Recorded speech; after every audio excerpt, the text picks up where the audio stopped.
Baptist podcast. We gather around to talk theology, politics, and the sweet banjo sound. Kevin Thompson leads the way, teacher and preacher too. With a men's quartet, the harmonies ring true. Gather around the mic, let's find our way, singing praises, strumming banjo strings all day. Amputated Baptist podcast, where we all belong. Join the harmony, let it carry us along.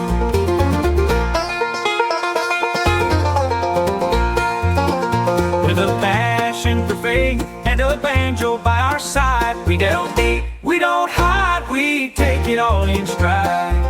From parables to politics, every topic on the table, let's harmonize together, let's make it stable.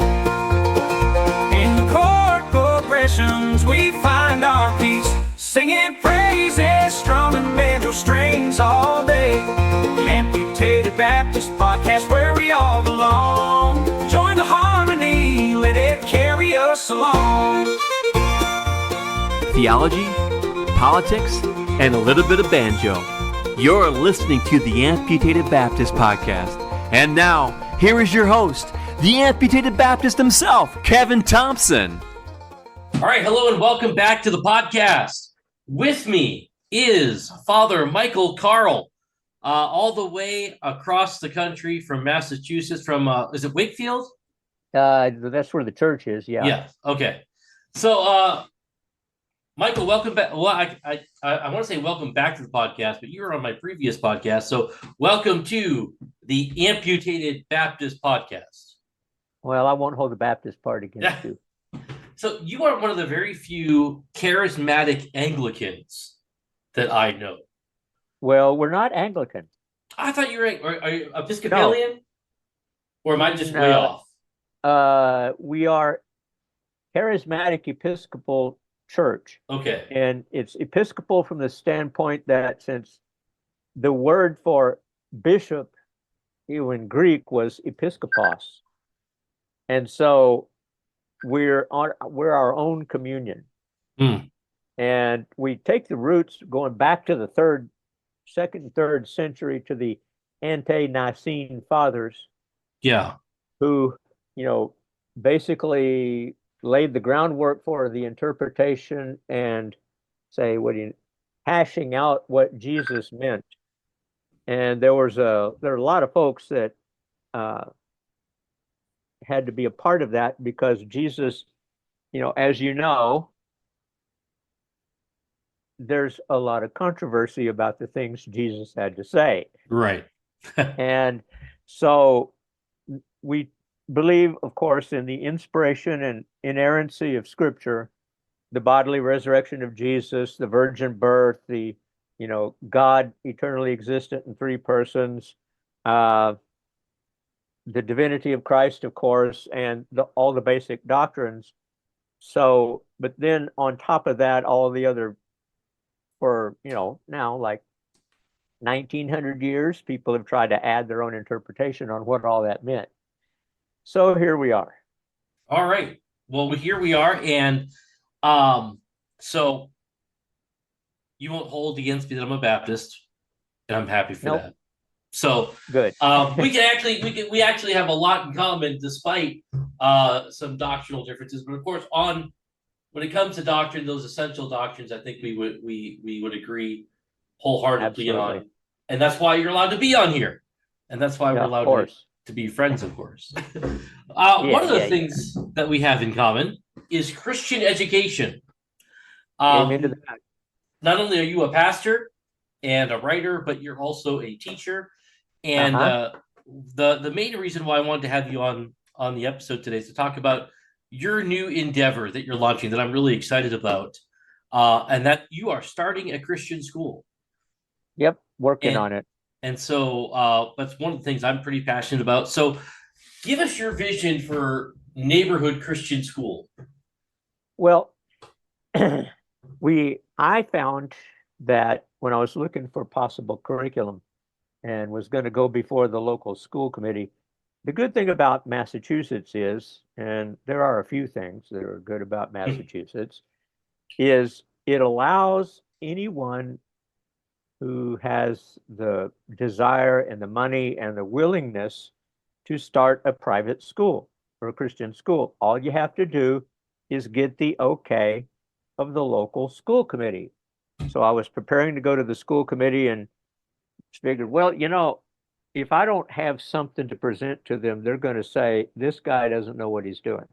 So I went and found a curriculum, and the curriculum was I'm borrowing it from the Sand Hills Christian School in North Carolina. And it's a classical Christian curriculum. Now, the difference there is you go back and there's an emphasis, of course, on math and history and and the good stuff, but they also rely on teaching Latin. And the reason is that Latin may be, quote, a dead language, but it is the basis for a good deal of Western languages. Right. And you look at a lot of the roots that we have for our words, and they all escape me for the moment, of course, while I'm talking about it, but they have the roots in Latin. And the belief then is if you teach the kids Latin, they'll understand grammar and they'll have a better knowledge of their own language because of the number of words that we have that have Latin or Greek roots. And I can vouch for that in terms of learning another language, helping with your English, because when I was going through school, they put me in senior English, which was supposedly an honors class. But I had struggled mightily through that. But then when I got to college and I took French, I started to understand English grammar so much better. Subject verb agreement, Right. Case and gender, case and number, tense, present, past, participles, and all these other things. And suddenly all the English grammar made sense.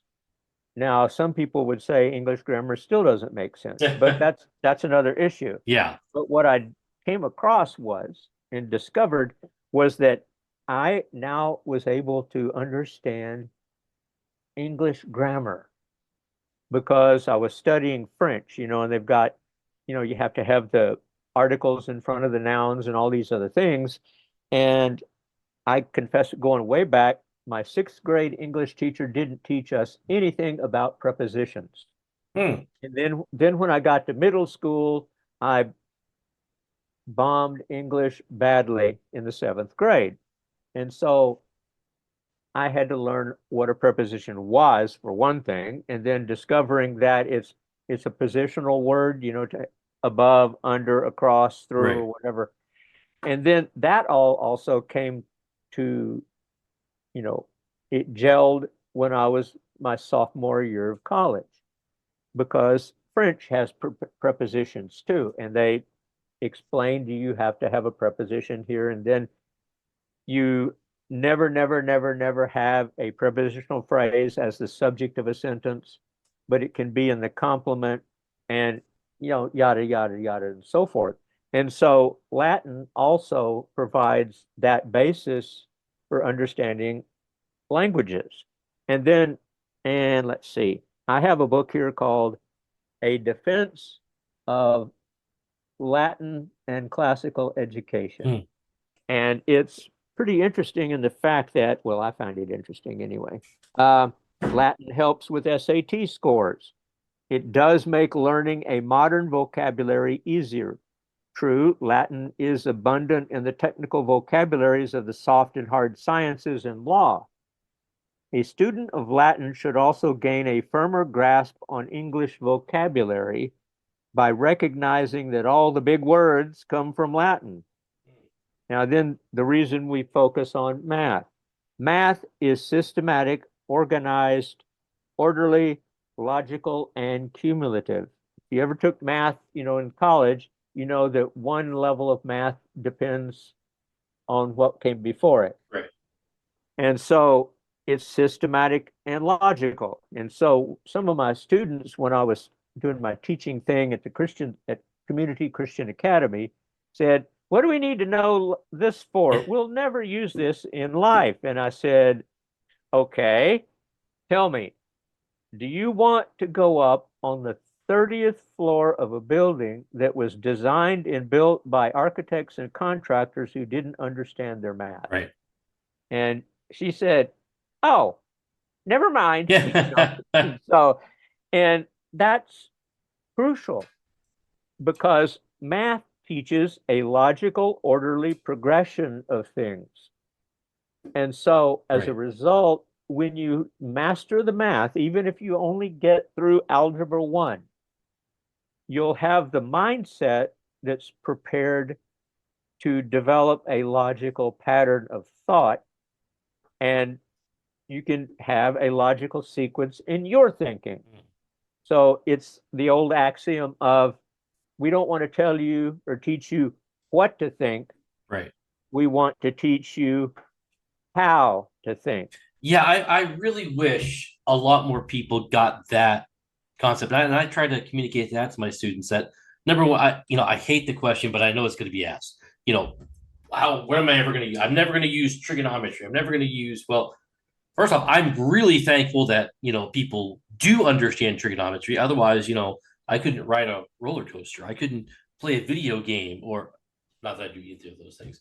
But I'm glad people do understand those things. But second, you don't know yet what you're going to need for the rest of your life. That's why you're in school. Mhm. But third, in what you just said, all of these things help you to think and dissect problems, to logically come to a conclusion, to follow certain steps. All of that stretches your mind so that the learning process does continue far after high school, far after college, Mhm. and into life. And that's going to be a tool that you're going to use every day. And if you're not using it every day, there's a problem. So Right. yeah, teaching how to think Mhm. is crucially important. Right. And let's see. Somebody was saying, well, if I was going to be a welder or something like that, how am I going to need that? Well, and I said, what do they call that? Arc welding. And why do you suppose they call it arc welding? That's ARC. Right. It's because when you weld something together, you have to know the position to put it in. And so it doesn't hurt to learn geometry and spatial relations and these things like that in terms of what you're going to be doing. Right. The same thing for any other profession. And so the process here is developing, like you were just saying, developing your line of reasoning so what you do is in a logical order. And so I'm never going to use that. Well, I said, no. Let me explain something to you. I said to my fourth graders, every year I have used what I learned in school every year of my life since graduating.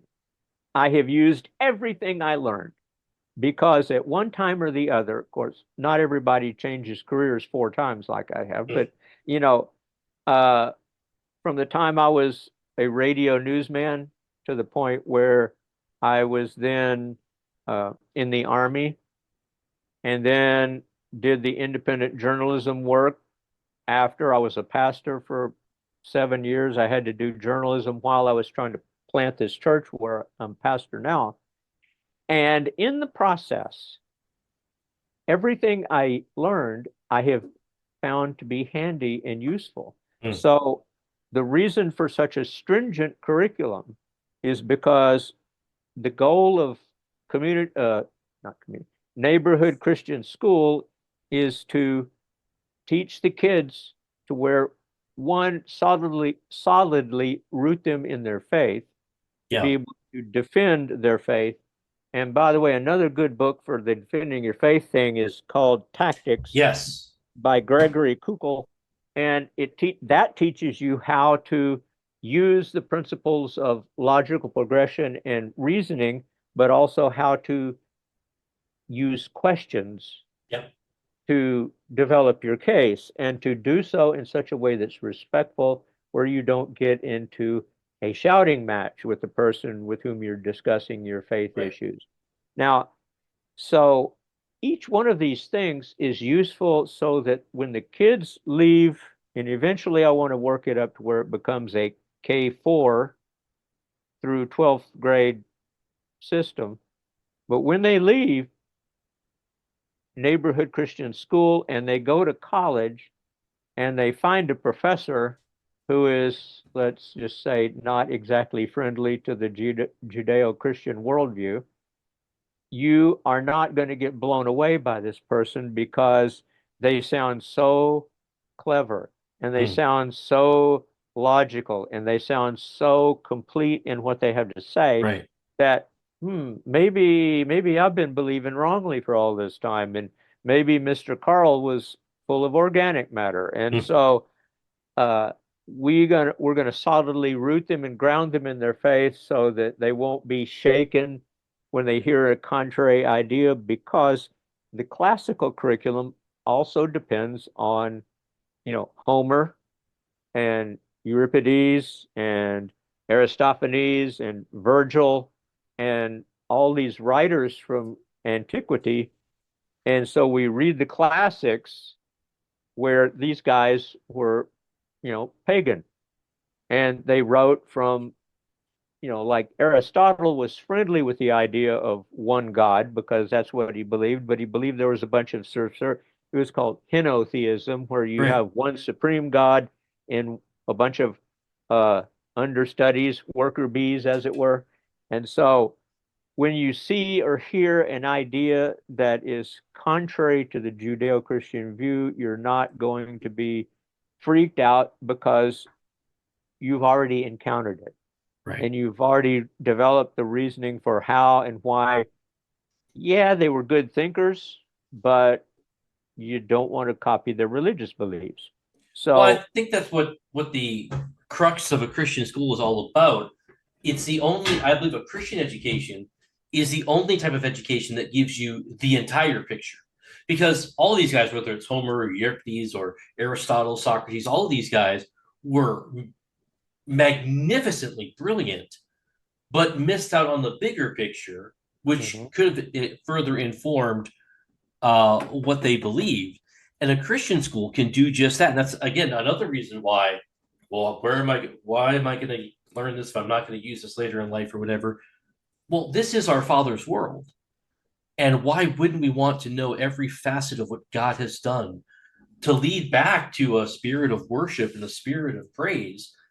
And so when I come to that college class and I sit and my professor is waxing eloquent on why he's an atheist or some sort of godless philosophy, I can think through that in my mind. I can point out the errors, and again, not being a jerk about it. But I can, if I have that ability, I can confront some of these errors.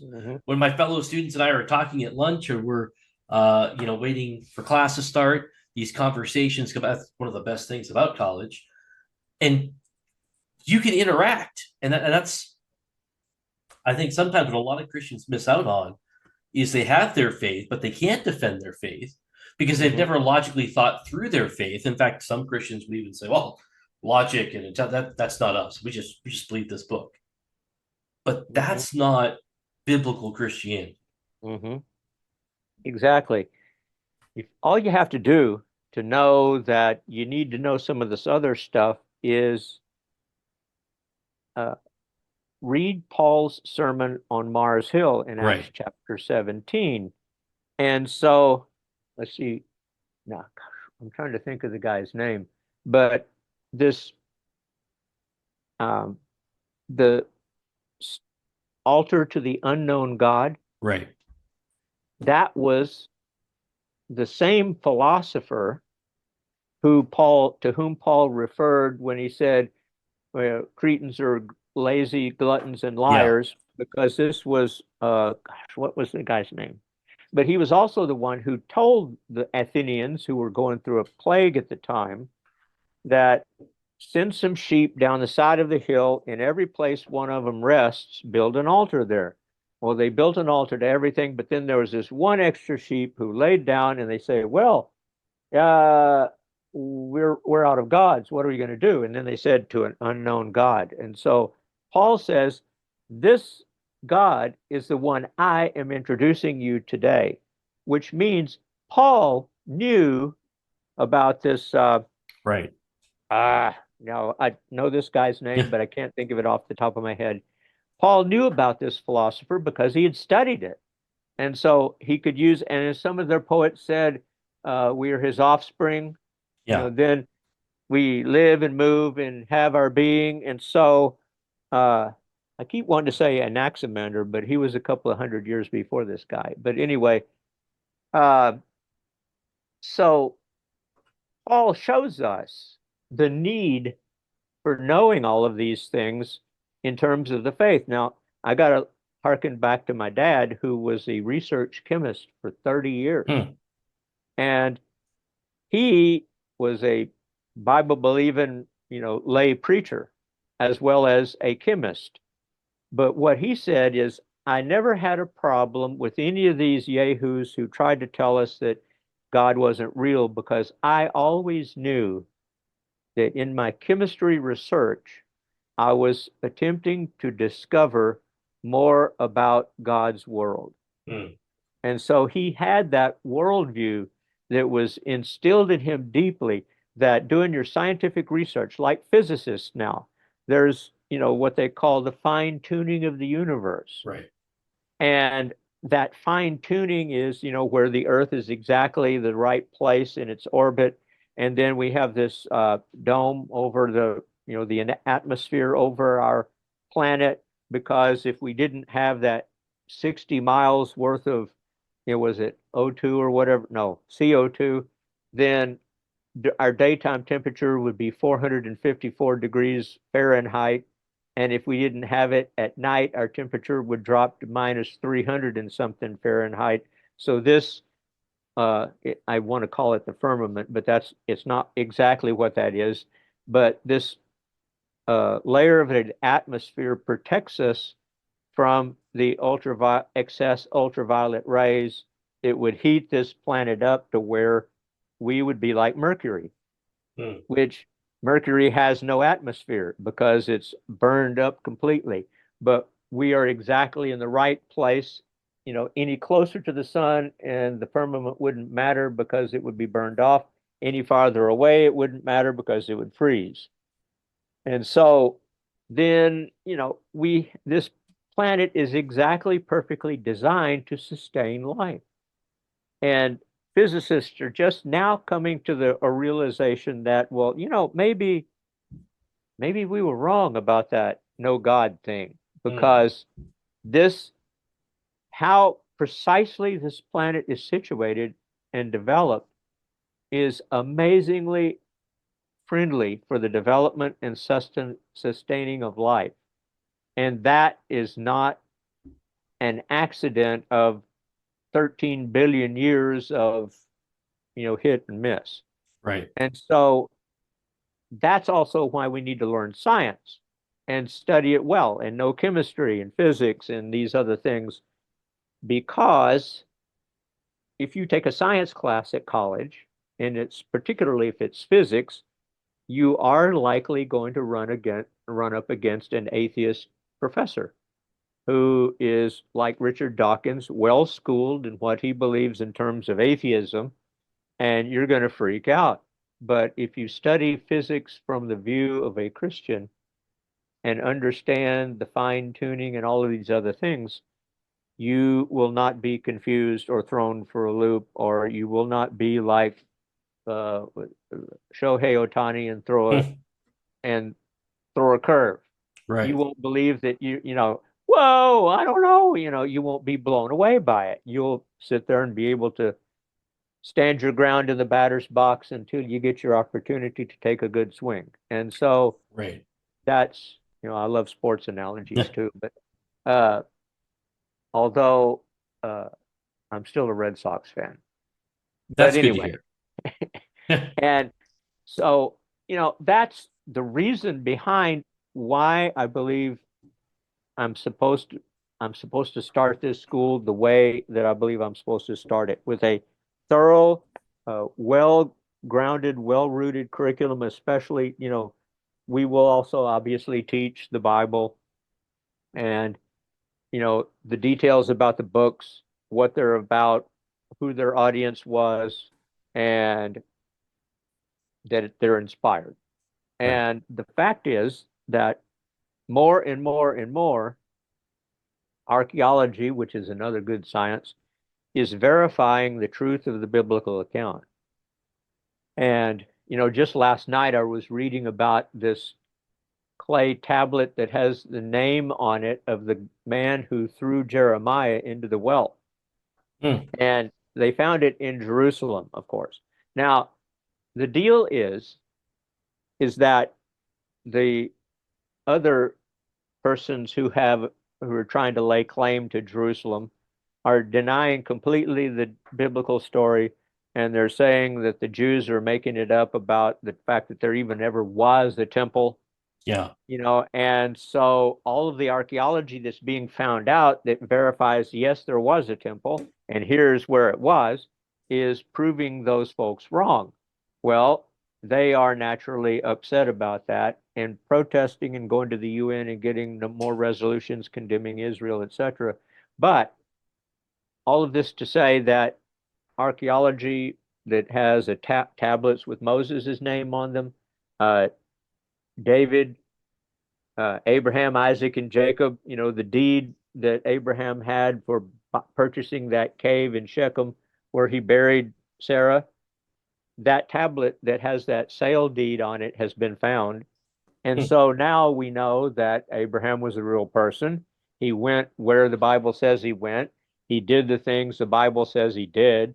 Then Moses did the stuff that the Bible says he did.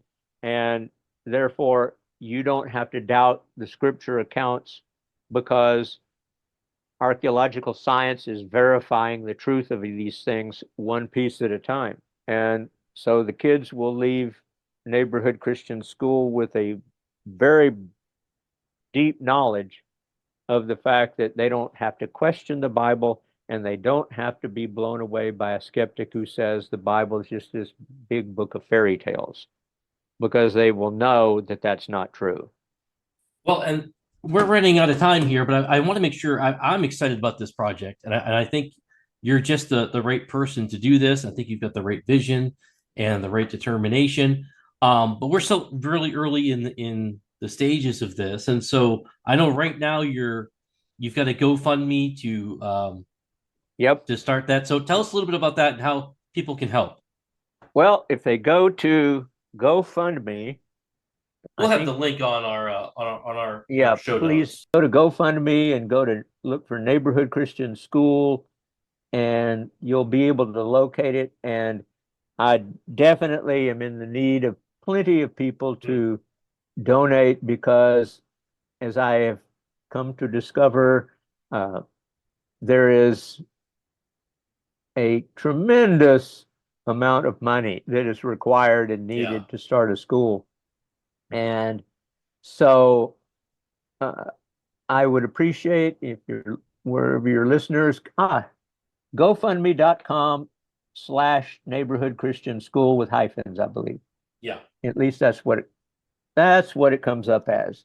And so we would definitely appreciate any kind of support anyone can offer, simply because, like I said, these projects require a considerable amount of money, and it is doggedly difficult now in the terms of the economy we have to convince people to donate.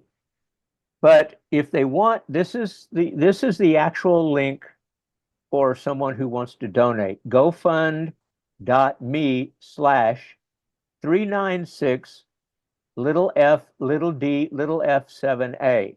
And that's the link that it gave me for my link. So let's try it and see what happens.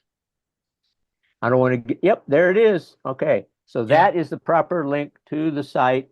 And we haven't had too many donations so far. So again, any donation of any amount is appreciated, but naturally the bigger the better. And so, it's a project that has been on my mind. Actually, if you really want to know, Kevin, I've had a vision to start a school for 33 years. Since I was in Okinawa. And then, I got married, had my wife, and then we had our first kid, and then we moved back to the States, and we bounced around going to 2 different places for me to earn a master's degree. And so we ended up here in Massachusetts, and I said, it's been a long time since God gave me that vision for a school. I think I should probably get started on that now. And at that time, it was last year, and it was before this year's anniversary. It was 32 years that I've had that vision. And so, and I told that to the school committee, and I said, it's about time I think I got started on this. So I'd appreciate you guys okay on this project, because it's been a long time coming. And they all smiled, and, eventually I got my approval. And so here we are, in the fundraising stage, and keeping my eyes out for any kind of real estate that I would be able to find to rent for creation of a school. I don't want to buy anything, but that's just me. So we rent or lease a building and have the school in it and take it from there. But again, in Massachusetts, everything is expensive. Yeah. And real estate is extremely expensive. And so renting is the way to go, because if you buy it, then you got to maintain it. You got to pay the property tax on it, because believe it or not, we goofed on the property tax exempt thing. And so we'd have to pay the property tax on property we would buy. And I don't want to have to do that, because that is another, no telling how many thousands of dollars each year, on the property tax on a piece of property that's big enough to have a school. Right. And so anyway, I'm going on and on now, but any help and any support would be much appreciated. Well, I hope you guys will do that. It's worth your investment. You're investing in not just a property or a person, but you're investing in the future. And Christian education is going to become much more a necessity as the years go on. And so we want to be a part of that. So, Pastor Carl, thank you for joining us here on the podcast. Okay, you're welcome. But one more thing. Yes. Have you heard of Voddie Baucham? Yes, very much. He has a statement that is totally brilliant in terms of the need for a Christian school. He says, we can't continue to be surprised if we send our kids to Caesar for their education and be surprised when they come home as Romans. Yeah. And that's the whole basis of that, is teaching the kids to remain Christian in this very hostile, unchristian world. Right. We had a congressman come through our school once, and he said, the wonderful thing about this school is you're the only place around who can teach the entire person, body, soul, and spirit. Awesome. And we're so I'm excited about this endeavor, and I'm praying that God will bless it. And but we can get involved, and we can get involved financially. I'm sure anything could help. So go to the GoFundMe. We'll have that there. So again, Michael, thank you for joining us, and thank all of you for joining us, and come back next week or next time. And again, check out our website at amputedbaptist.com. You can find all of those links right there. Singing praises, strumming banjo strings all day. Amputated Baptist Podcast, where we all belong. Join the harmony, let it carry us along.